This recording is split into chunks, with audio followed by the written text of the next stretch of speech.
So after I worked with Paul to really just really help sort out his legs, because I mean, he's a good golfer, he's got a good teacher. But like I said, the turf toe was an issue, and I was asked to come in because his coach was sort of said, you know, like I've kind of run out of things to give him.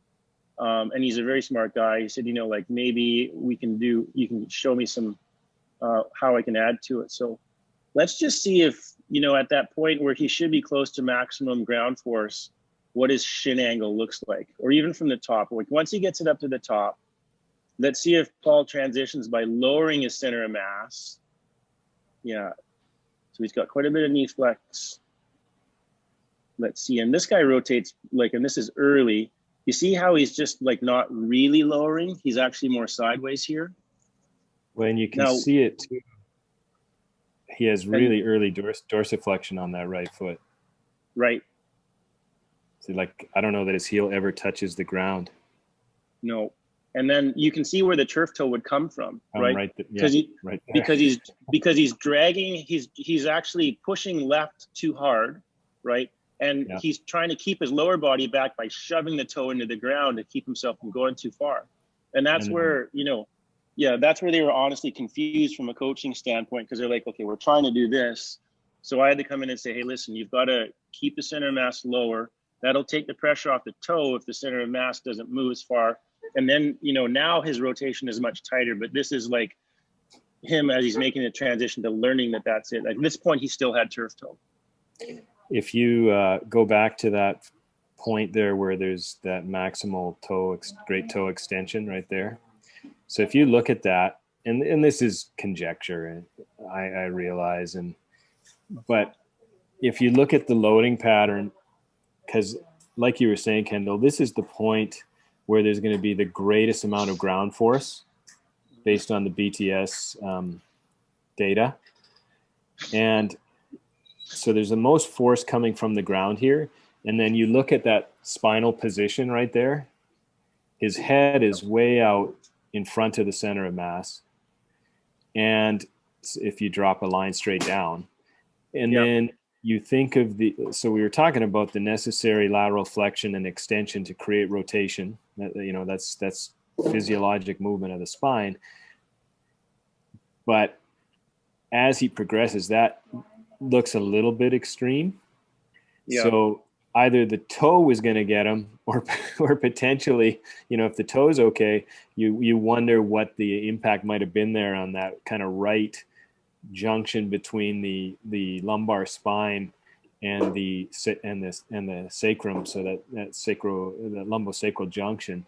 Again, conjecture, but when you look at video like this, you can see areas which are taking a brunt of the generated forces, and the toe is one.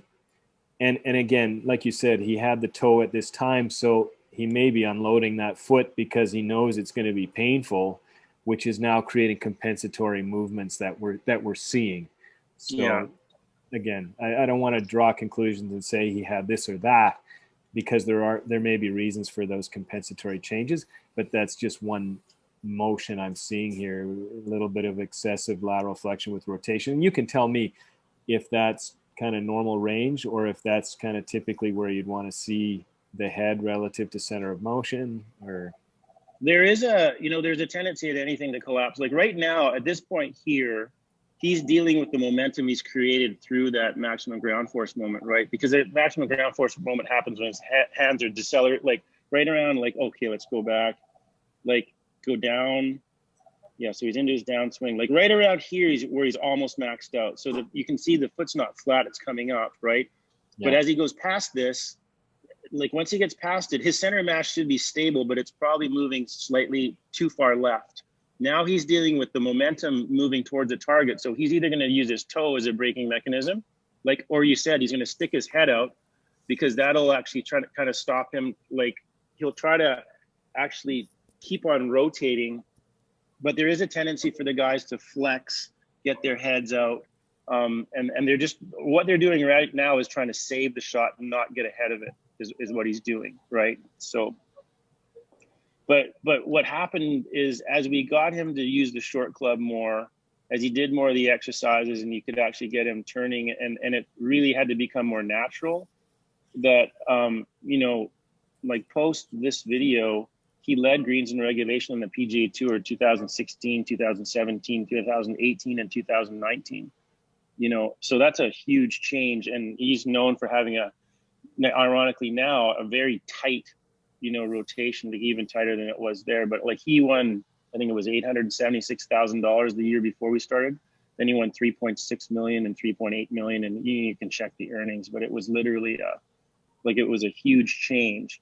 But it was mostly centered around understanding how, you know, to manage the center of mass with the penultimate, and understanding, you know, double support and gravity assisted. So, you know, the funny thing is that almost everybody I coach, that's an issue. And like I said, it's partially connected to instruction, because one of the fallacies is that we were taught to shift our weight to hit a golf ball.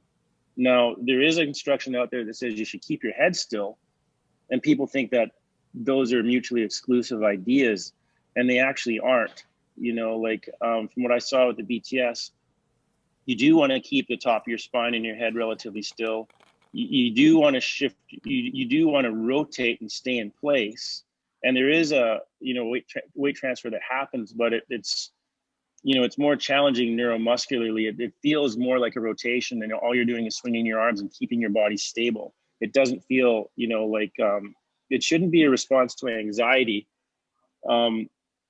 of trying to move towards the target. You know, with sprinters, you have that sense of anxiety too, because they want to go fast. So they tend to get out of position, right? They can't relax and just let the turnover happen. Guys will rush their stride. And there's a similar phenomenon in golf.